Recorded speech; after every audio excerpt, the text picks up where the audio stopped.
Hey Goblins, Brandon here. Welcome to part 2 of our interview with Joe Donka, creator of The End, the 1995 Christian Apocalypse role-playing game that was banned from GenCon. This is essentially part 3 of our Joe Donka Trilogy, so if you haven't already, be sure to go back and listen to our January 10th episode where we discuss the game for the first time, and then go back and listen to the first part of our interview on March 28th.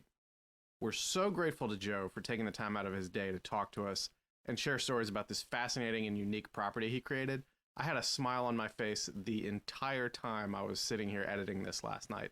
I decided I'm not even going to put time codes in it because this episode is such a fun interview that you should really listen to the whole thing. Obviously, there's some mature themes discussed here, maybe a little bit more so than last week, so keep that in mind as you're listening. If you have anyone you'd like for us to try and get a hold of for an interview, just let us know on the Discord, bit.ly/goblindiscord, or you can email via contact@goblinsandgrowlers.com. I'll ask them. The worst they can tell us is no.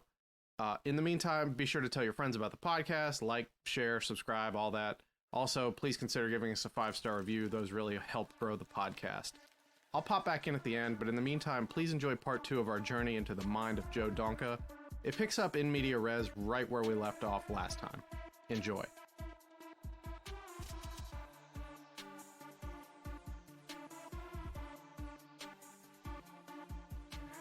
Yeah, it would definitely be nice if artists were treated, I don't know, like a profession and not like something where you have to market it as hard as you physically can to make any success.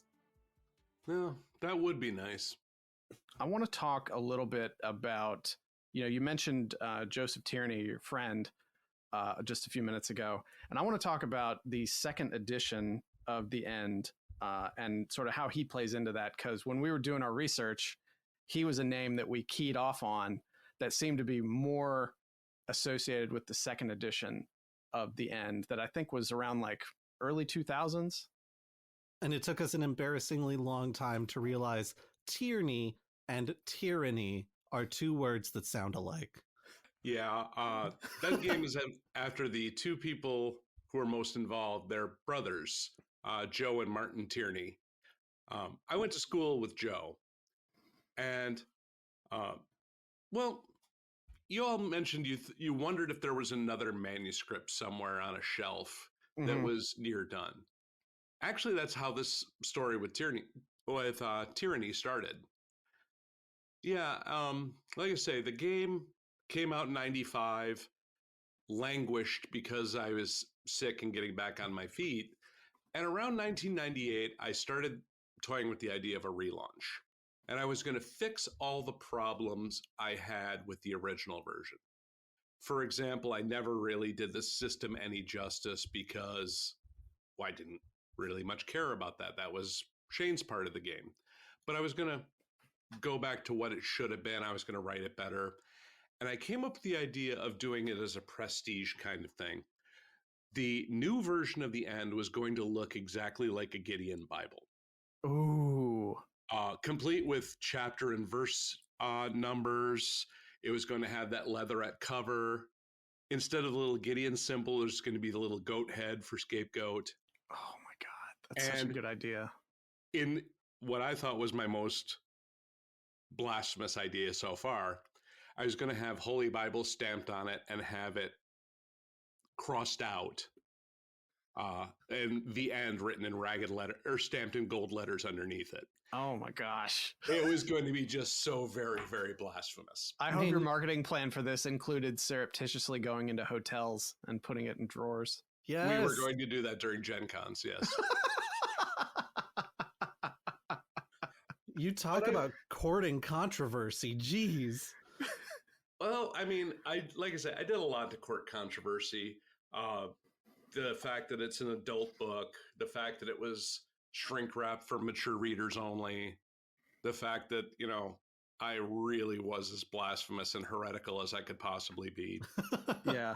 Yeah. The disclaimer in the first edition is half a page long. That's just basically boils down to like, hey, you're making the choice to read this. Make sure you're mature enough to do it. Well, and like I say, because there's nudity in the book, because there are adult themes, we sold it shrink wrapped with a big gold sticker that says mature readers only. So I wasn't shy about courting controversy, and the new version, the Gideon Bible version, was something I worked on for a couple years, and I was very, very proud of it. Problem was, I was never going to have the money to bring out a product like that. I just knew it. I had always sort of struggled with money, and the moment for the end, when it was really hot, had kind of gone past. So I wondered what was ever going to happen to this product. And my friend Joe Tierney had decided to open his own game company. He was putting on a game called Sack Armies, which is a really cool little product. And he was pretty well funded. So I offered him the end as a product line. I figured I'll continue working on it with him. The game can come out. It can be a thing, even if it's not owned by me. Just to keep it going. Yeah, because I had this product that I was really proud of that I'd worked on, and I was pretty much ready to go. So I offered it, and, I say he's a good friend. He said, of course, he'd love to do it. And we started working together, and here came the second real issue with the end. I was very devoted to it, to the new version I had come up with. Joe was also very Catholic growing up, and he had never lost his faith. So he was a little uncomfortable with my level of blasphemy. Mm-hmm. And he did want to tone it down some. Okay, that was an argument we could have. But he also really wanted to switch it to being a D20 game. Was that more from like a marketability standpoint? Absolutely. He figured it would find a wider audience if it was D20. I thought that would undo the lethality of the combat system. I thought it was, well, honestly, I hate D20. I really do. I loathe it as a system. I gave up on Dungeons & Dragons while I was still in high school and went to other role-playing games. I really didn't want it to go D20. And I didn't want the blasphemy gone.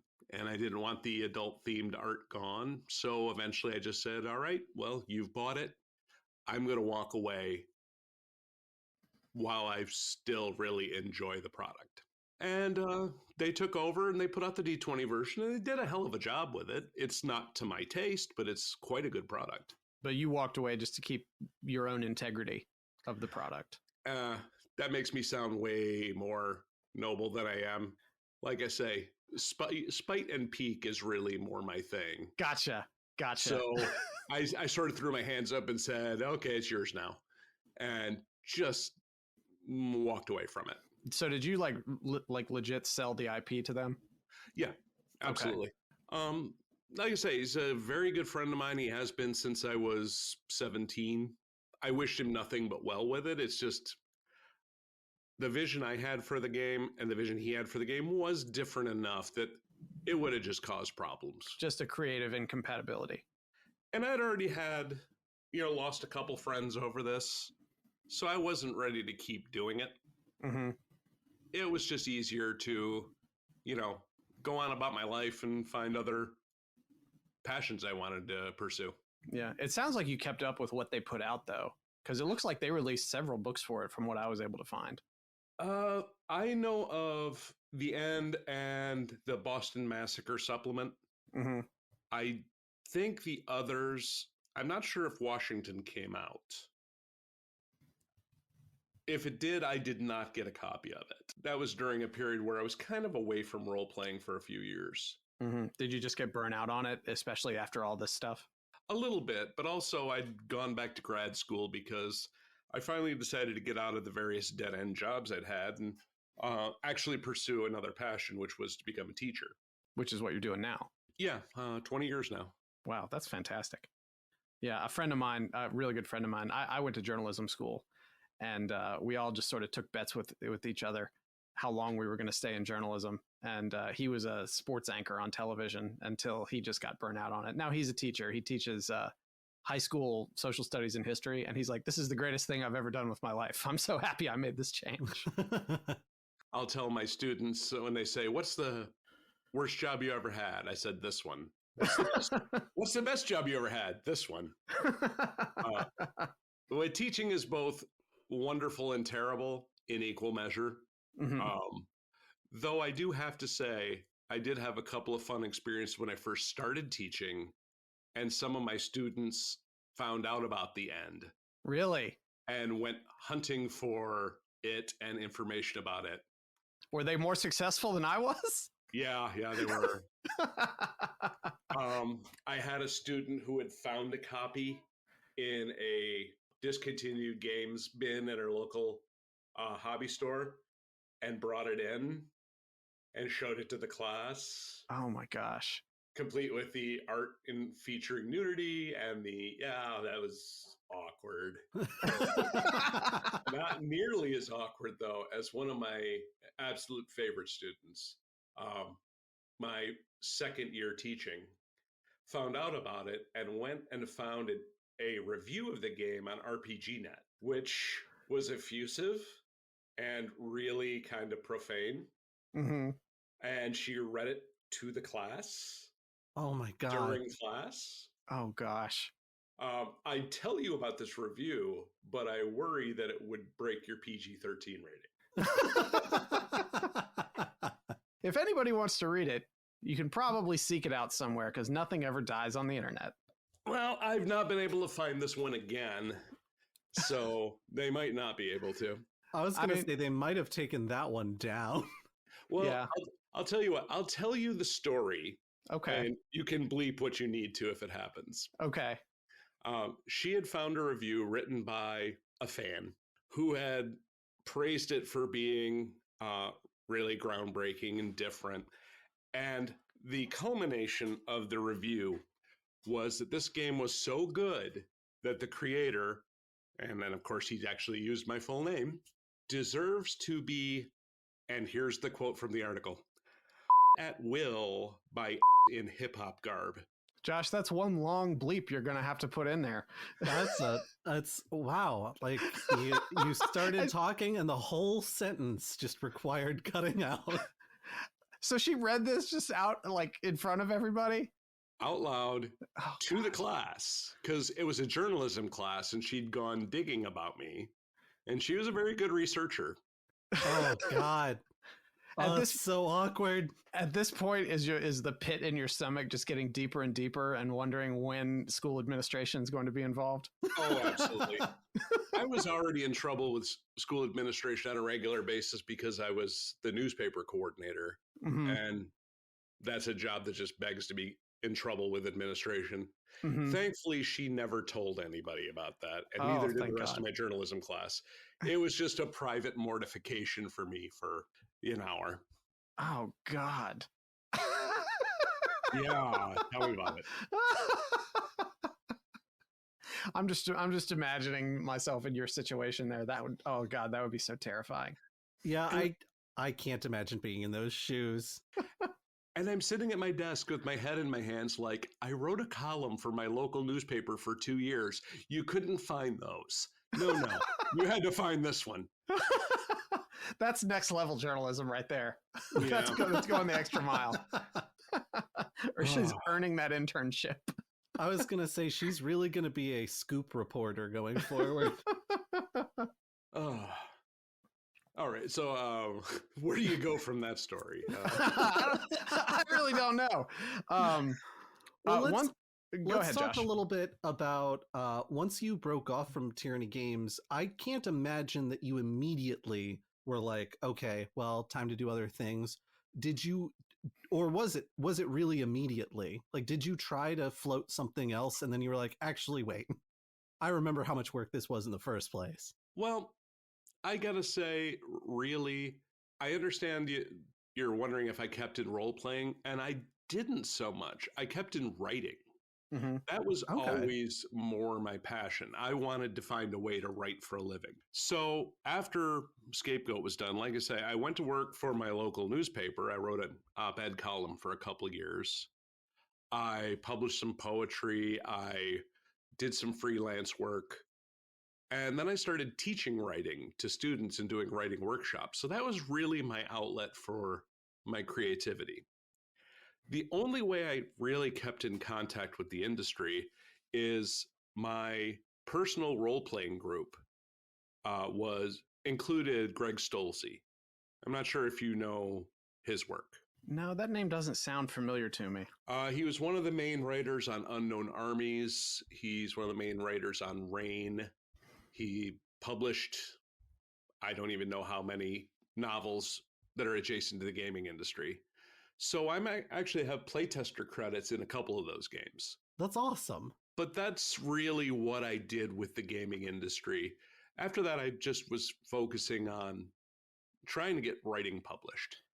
I worked on a couple novels. That makes sense, because I remember when I was doing some initial research, I did find like one reference to you as doing some playtesting somewhere. So it must have been one of his books. It was probably either Unknown Armies or Rain.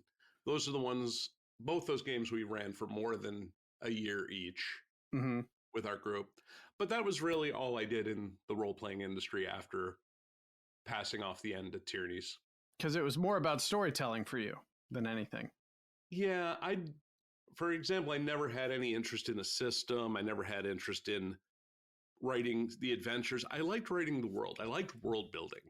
That was always my jam. That's the most fun part for me too. And like I say, once it got into the nuts and bolts of, the later chapters, there's a reason why the writing suffers in the systems chapter, because I had to grind that out. Yeah. It becomes a job at that point. You just wake up and you're like, well, I got to do this today. Yeah, and I really didn't do it justice. Shane designed a very elegant system, and because I didn't care, I didn't write it well. Something which I fixed in the second edition, but also ended up in the scrap heap when Tierney took the game to D20. Right. It makes sense. Thinking about it, initially when you were talking about the project, you were saying that you weren't as much into the design elements of the gaming as much as you were the story elements of the gaming. And so, of course, when you have the opportunity to have an out, you go more into writing than back into game design. Absolutely. And if I have to be completely honest, the other part that was very frustrating and made me happy to leave role-playing kind of behind was the business side. I liked selling. I liked coming up with ways to convince people to take me seriously. I liked courting controversy. But my God, I hated the calls from the hobby shops. I had a game that was, like I say, full of nudity, full of profanity, full of blasphemy and heresy. So I shipped it shrink wrapped. I took the time and made sure it was sealed. And I had to take calls about every other day from hobby stores like, well, I can't sell this. There are bare breasts in it. I forget. I got to the point where it was just like, I'm calling about page blank. Actually, I could probably find it here. Yeah, page 50. And I had hobby stores. I can't sell that. What if kids see that? Well, yep. Just open to page 50. Yep. Yep. I had it shrink wrapped so that kids in your store wouldn't just open to it. Well, I cut the shrink wrap off. Well, that's your fault. Fault is that? I just thought of something as we were talking about having the money to produce something. Do you think if you were doing this for the first time, like today, you would be taking advantage of crowdfunding? And do you think that would have like really helped keep things going? Oh, absolutely. What's more, I'm still in close contact with all the people involved. And there really hasn't been a real long time where someone in that group hasn't said, why don't we bring it back? Why don't we kickstart it? Why don't we do something new with it? And the temptation is there. I don't know if I will dive back into that well, but it does sound fun sometimes. I am very envious of the people who are coming up during the age of Kickstarter. I was going to say, it almost sounds like your ideal, if you were to get back into game writing, your ideal scenario would be to jump into a studio where they need a visionary writer to create a world for them to design their game around. And then they handle the business aspects. They handle writing the actual game design. They get the artists to come in and all of that. And all you have to do is write and then take checks to the bank. That would be lovely. the Ed Greenwood of somebody else's Forgotten Realms. Yeah, basically. I'd said that the way I would ever get back into this is kind of a la the Kickstarter model, where I'll create a book, I'll put it up there and say, once I'm paid this much money, I will let this out into the world. And then, if I want, I'll do it again. I don't want to have to sell to distributors and find all the, vendors and that sort of thing. I just want to sell it directly to people. Because like I say, the calls from the hobby stores asking for special versions, or we don't like this picture on page 50. You skip the picture and a few pages after that of someone shooting up. You skip the nudity at the end. Well, I just turned to this picture and that's enough for me to call you.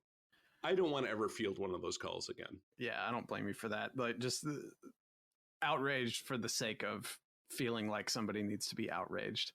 So if you did try to start up something again via crowdfunding, I guess, like, does Tierney own just the complete IP history of The End? Like, is first edition their property? Actually, I don't know. We started talking about that after I found out about your last podcast. And his response was, you should do something with it. He'd like to be involved even. Oh, well, that's cool. Yeah, I think you should do something with it. I had an idea for what I would do if I want to do something else in the world of The End, and that would be bringing it up into the current day, where I think it would be far more a satire than a philosophical experiment. That's kind of something I thought about when you were talking earlier about the people within the world generating sort of new religious movements after God goes away, just because they refuse to accept the reality right in front of them. And I'm just sort of looking around me at the world today of people refusing to accept the reality of the world in front of them, and how that just sort of leans in a little bit to what you're talking about. Oh man, 2019 to 2021 has felt like the first couple chapters of The End anyway. Yeah. So I don't think it'd be that hard to adapt our world directly into a new version. And I hate it when I have ideas like this, because I'm going to do something with it sooner or later. Yeah, for a while there, I was checking the news every day, just looking for new seals that were broken. Every time they put up an article where it's like, oh, ancient tomb uncovered and mummy remains found, or 4,000-year-old board game found and researchers are trying to figure out how to play it. I'm like, no, not right now. This is not a time to be tempting fate. Yeah, but yeah, that would be interesting. Doing a modern update of it and releasing it. I think that would be really cool. I think it would be a successful crowdfunding thing too. Well, I'd have to learn something about crowdfunding. One of the reasons you had so much trouble finding me is I'm not a huge social media person. Mm-hmm. Actually, you sent me the Facebook Messenger to see if I'd be interested in this. Yeah. And I just hadn't looked at my Facebook Messenger app in 3 or 4 months. I'm just, in my 50s and don't have time for keeping up with social media as much. So I'd have to learn something about Kickstarter. Yeah, I kind of thought that maybe this is a guy that just doesn't check Facebook all that much, because I don't check mine all that much either, unless, my phone pings me and pushes a message to it. The reason I was relatively confident that it was you is because I found the page and then I looked at your friends and I found people whose names were listed in the credits of the book. I'm like, this is either the guy or it's a tremendous coincidence. No, I've stayed friends with most of the people who are in the credits page, even after 25 years. I have a question. This is not necessarily related to what we were just talking about, but I've had this written down for a little while that we've been talking. But you talked about Matt Jones, who was your art director on the first one, and I guess he handled hiring all the artists and everything. He did. He actually found most of my artists. Okay. When he came on, I had really only recruited Steve Brown, who is my cousin's husband. So that was an easy find. Mm-hmm. And I had found Mark Ludina, who did more pieces than anyone else in the book, by posting a sign at a local Borders looking for artists. Really? Yeah, but I had basically those two. And when Matt came on, he found pretty much everybody else. he was fantastic that way. Yeah, I think, you probably know this from listening to the last one, but Josh and I were kind of amazed to see Richard Kane Ferguson as the cover artist there because, even back then wasn't he like basically designing Magic the Gathering art? Oh, yeah. All right. Here's a story that will not make me look good. Okay. Uh-oh. So, as I told you, when I had my falling out with Shane, he said the book wouldn't look good. No one would want it and it wouldn't sell. And I was, like I say, motivated by spite. Richard Kane Ferguson was Shane's favorite artist. Mm-hmm. And he had just done a lot of work for Magic. I guess that would be Legends. And Shane was completely nutso for him. But by this point, he had already left. We'd already split up. So as motivated by spite as I was, I hired his favorite artist to do the cover. And Richard Kane Ferguson is a lovely human being. I contacted him. He said yes. I sent him a couple chapters and I told him he could do whatever he wanted for the cover.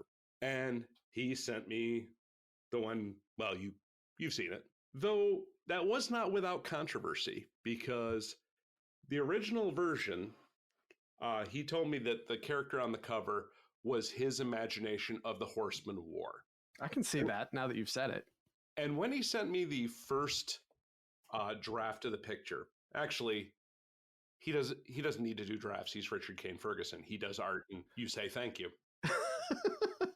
The problem was the character had a swastika on his forehead. Oof.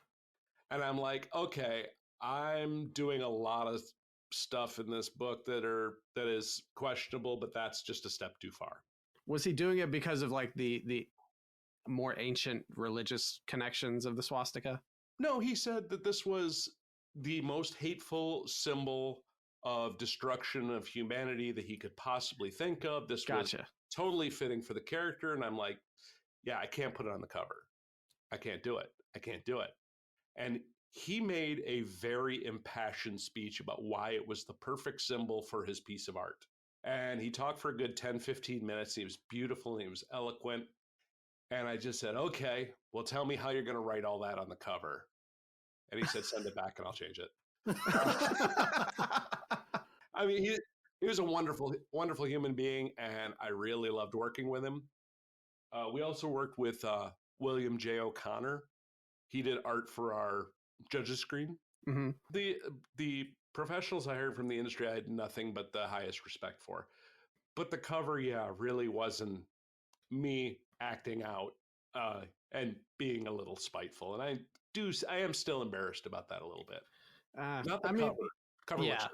Yeah. Well, like you said, you were young, you were in your 20s. Mm-hmm. I think all of us get a pass on that kind of thing when we're younger and a little less emotionally mature. And the cover does look great. Like, it looks fantastic. I think the thing I told Josh when I first saw it was like, this really feels like Planescape art, like from some of the books from Planescape. And, it's sort of tangentially connected since somebody who does art for Magic the Gathering was the one who did it. So that was just really interesting to me.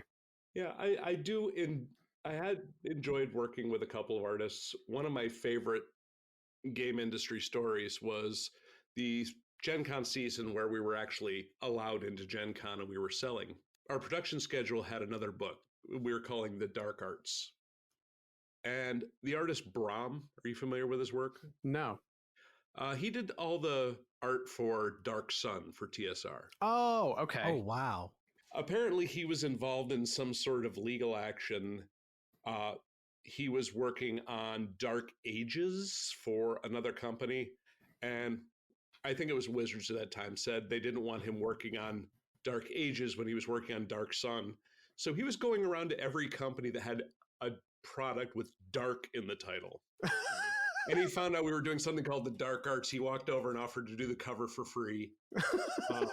Just to be funny. That's amazing. Always made me sad we didn't bring that book out. You talking about you being motivated by spite. There's a reason why I really liked him. We were kindred spirits there. That's fascinating. I had never seen the judges screen. Was it like a standard trifold? Yeah, absolutely. It was an easy first product to put out. I'm sure, like us, most companies put one out just to show they're not going to put out just one book and be done. Right. It's another way to remind people that, you know, this is going to be a product line. And it's nice because when you release the screen, a lot more people will buy the game because they take it more seriously. Mm-hmm. But unfortunately, it was the only product we got out before, like I say, I had my diagnosis. Right. Yeah, I'd like to get a copy of that at some point, just if nothing else to see the art on it. Now that you've told that story. You know, I actually managed to preserve a case of the book and the screen. It's actually in my garage right now. I feel like I'll send you both a copy. That would be amazing. That would be phenomenal. And very generous of you. Is it cool if we like email you an address? Sure. Okay, cool. They're still in the original shrink wrap too. Oh my God. Wow. That's fantastic. Hey, if you want, you can take it out of the shrink wrap and sign it. I'd be happy to. That would be cool. Yeah, that would be great. I think in all fairness, you've been talking about how all of this talking about doing game design and things like that has got your brain clicking in ways it probably hasn't for many years. If you end up doing something other than noodling, which there's nothing wrong with noodling, if you end up deciding to do something, I think, and Brandon, this might be bold of me to assume, but I think we'd be happy to have you back on to talk about it. Yeah, that's fine. Absolutely. The real question is, I even wonder if in this world something like this would even break through. It's so much harder to be scandalous now. True. Yeah, you might have to call Richard Kane Ferguson and get that swastika back at this point. No, I'm worried I'd have exactly the wrong customers if I did that. That's true. That's true. But yeah, it's harder to be scandalous because everybody's jaded and just everything is just out there.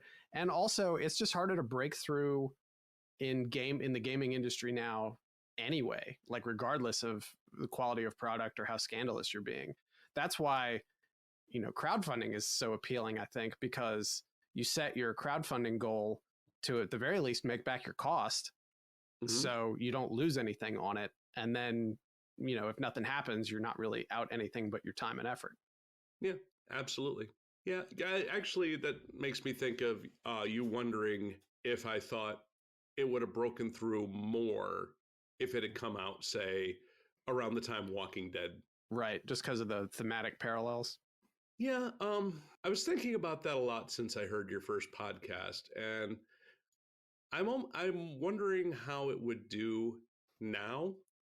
I think, like I say, it's harder to draw attention, and you're right, the satanic panic and all the fear about role-playing games feels like it's a lot more distant in the past. I think it'd be very hard to draw a new crowd with the end in the mid-2000s.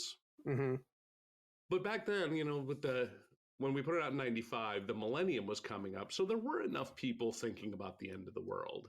I'm not sure how a lot of properties that I loved that came out in the 90s would fare now. Though I was encouraged by a couple games like Cult making a return. Mm-hmm. That was actually a huge inspiration for me because it was one of the first really adult games I'd seen. So maybe it would be a good time to crowdfund something like this. Yeah. Do you think you would have to turn it up to 11 though, just to at the very least get a little more attention on it? See, the funny thing is the thing that I find most inspiring right now is I could probably do the entire end of the world chapter using actual news articles from the real world. Mm-hmm. I think you could probably make a good case for the seals being broken, right on CNN every night. Yeah, 2020, we had pestilence, and it's going on today. We've got a looming climate apocalypse. We've got a couple candidates for Antichrist running around. Really, it wouldn't be that hard. It's the closest we've been to war with Russia since, the 60s? Yeah, probably. So, damn it. You guys are making me think about something that I haven't thought about in a while. And, We're enablers. Karmically, you'll pay for that someday. Yeah, no, that would be an interesting twist on it, though, if you wanted to develop it, kind of make it more like real world parallel. Oh yeah, it would be a satire more than it would be horror. And I think that would be delightful to read. And I think it's the kind of thing that could get a little bit of attention in the right theaters. It would certainly piss a lot of people off. Yes, and that's kind of what you want to do. You know, actually, I'd really like to talk about this before we end. Go for it. The thing that I found really, really shocking about the whole thing is the entire premise of the game, and the thing that got us banned from GenCon in the first place, was the line, "The meek shall inherit the earth, poor bastards." Mm-hmm. That had always bothered me even when I was a religious person, because I had no idea what it meant. The meek shall inherit the earth. All of Christianity is built around this idea that you're really interested in the next life and this life is not important. So when I decided that was a threat and made that into the heresy that the whole game was built on, I expected people to have a problem with that. And no one ever did. Except the one lady at GenCon who said if that line wasn't on there, you could stay, but because that line's on there, we have to kick you out. The thing that everyone was galled about was nudity or bad language. And that always sort of bothered me, especially because we did get booted from GenCon for just that one line. Well, and especially when you've got very heavy saturation of violence and things that are decidedly more immoral than nudity, such as, I don't know, slavery. Yeah.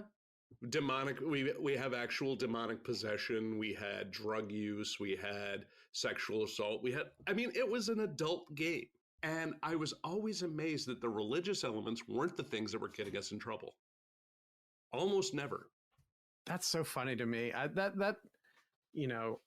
trying to figure out the best way to word this, so I'm rambling, but people are jonesing to be offended so they can exercise their righteous indignation. So they'll pick the lowest hanging fruit to be indignant about, but it doesn't matter if the fruit that's higher up on the tree might offend them more. This is what we can see without having to dig into it too much. I think that's what irritates me, because if somebody takes the time to really dig in and educate themselves about something that I'm working on, if something that I've done offends them at that point, then that's fair, because they've put in the time to really sort of get to know the product or the work. But if you're looking at it just based on a log line or some art without really internalizing the content, then, get out of here. I don't really care about your opinion because it's an uninformed opinion. Well, I think there's also something to be said for, puritanically speaking, the U.S. at large cares a lot less about people getting decapitated and blood spewing everywhere than they do about someone being topless. Yeah, and it is sort of our weird puritanical heritage. Never had a problem with a church group. Never had anyone write to me and say they were offended by the religious implications. It was always about boobs. Well, I think on a certain level, I almost feel like you set yourself up well in that side of things, because your book was marked, oh, this is for mature audiences, and there's a lot of heavy topics and things like that. You might have seen more of that if you had released your Gideon Bible version. Yeah.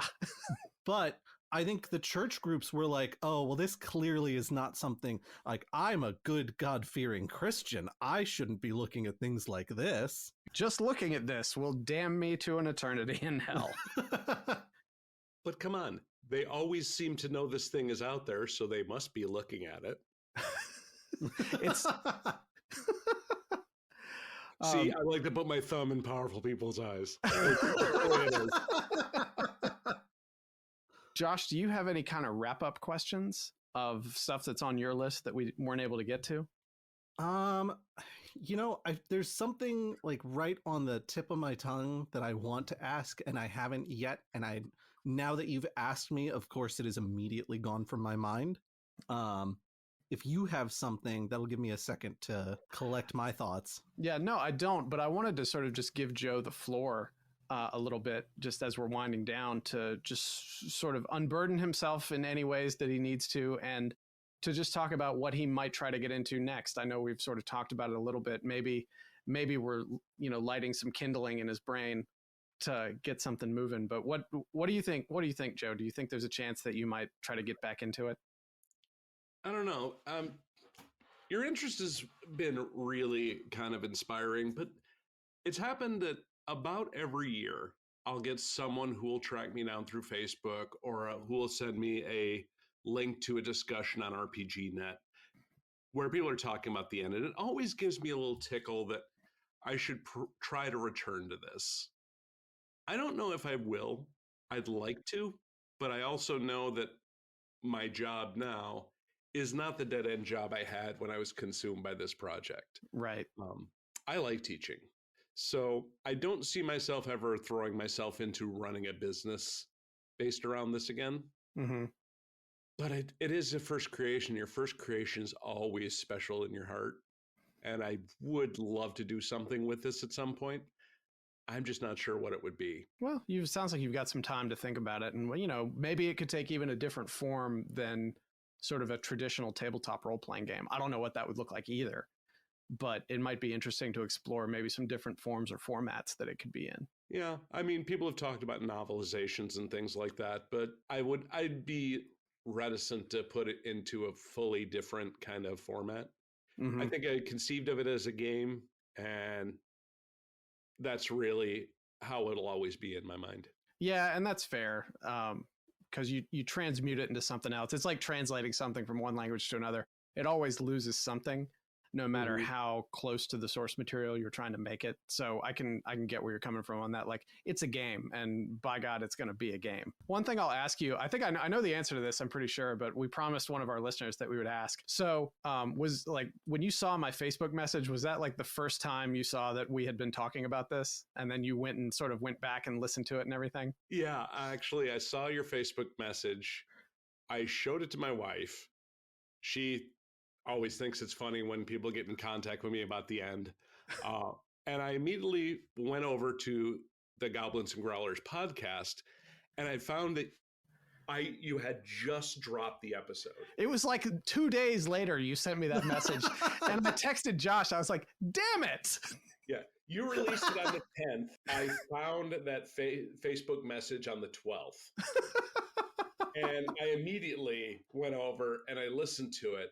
And I was still on Christmas break.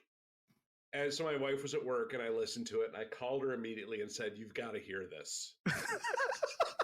And she said, "Okay." And honey, these two buffoons are making me out to be this really mysterious guy. Well, she turned it on, and she's tweeting or texting me at every point where she and her coworkers are just busting out laughing. Because, she comes home that night, and I'm chilling on the couch watching The Expanse in my sweatpants, and she's like, "You're the international man of mystery, huh? You're the one on the serial killer board."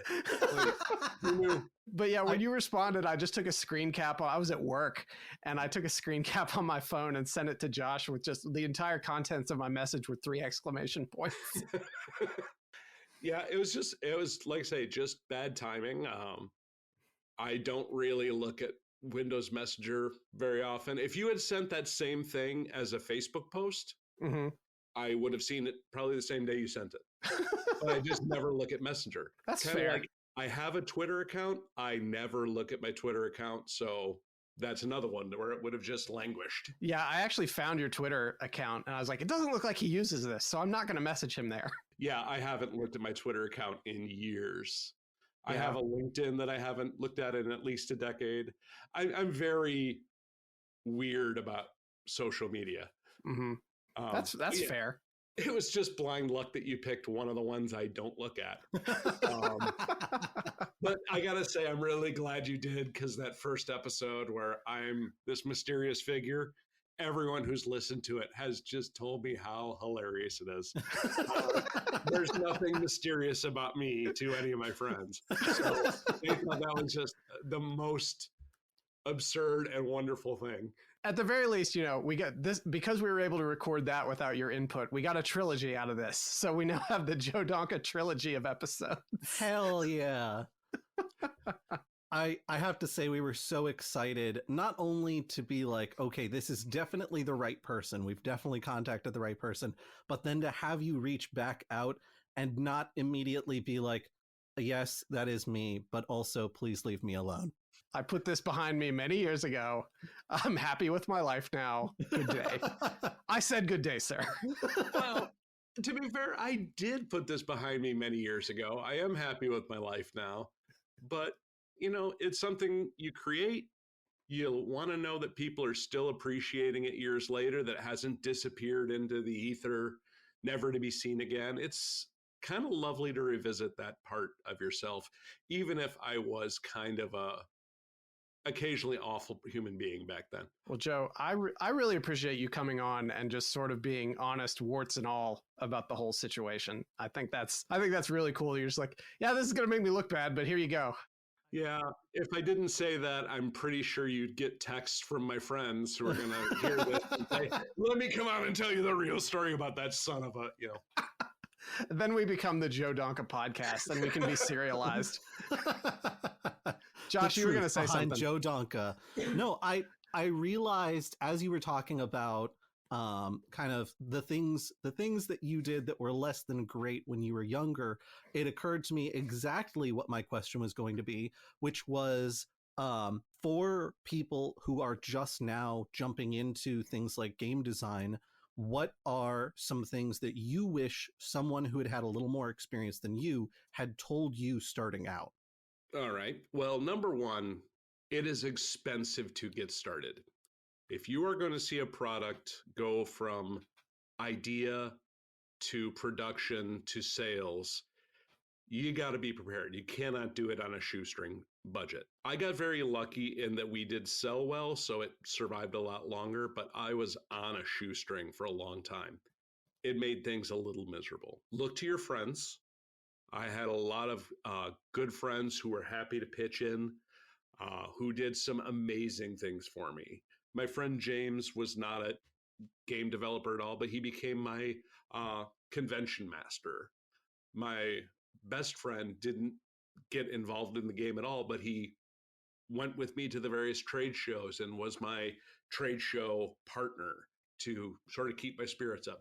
Your friends are actually fantastic resources, but also be careful that your concept isn't going to ruin your friendships.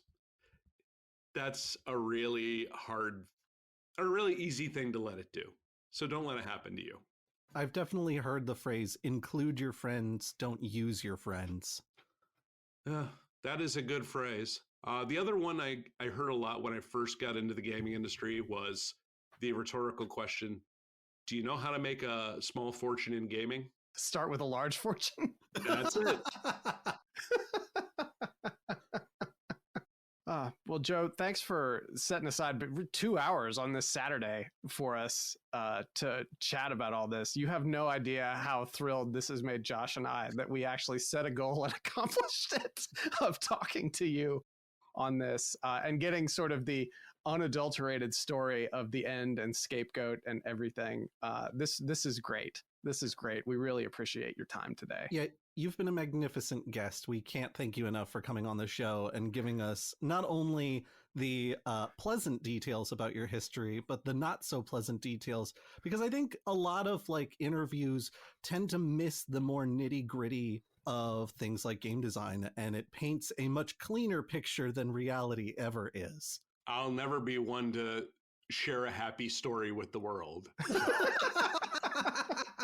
Put that on your tombstone. Oh no. So hopefully, Joe, in the coming months and years, we'll hear a little bit more from you and your hopeful crowdfunding effort of bringing back the end or something like it. I would really look forward to seeing that. But you're always welcome back here to pitch and shill anything you want to. Bring your sandwich boards to us, and we'll parade them around. I'm a little old for that these days. But thank you. Is there anything that you would like to pitch or shill that maybe a friend of yours is doing right now that you would like our audience to be checking out? Honestly, I don't really have anyone in the industry anymore other than Greg Stolze, and he pitches and shills himself so well. He does just fine. So, I want to say thank you. This has been a rough month, and it was nothing but a treat coming on here. And I've been looking forward to this for quite some time. So, thank you very much for having me. Oh, thank you so much for coming, and thanks so much to our audience for putting up with our sort of manufactured mystery and coming back to listen to the payoff. Thanks so much for listening, and we'll be back next time. I'm Brandon at Way of Brandalore on Twitter. I'm Josh at Black Cloak DM on Twitter. All right, we'll talk to you all next time. Have a great day. Bye-bye. Bye, y'all.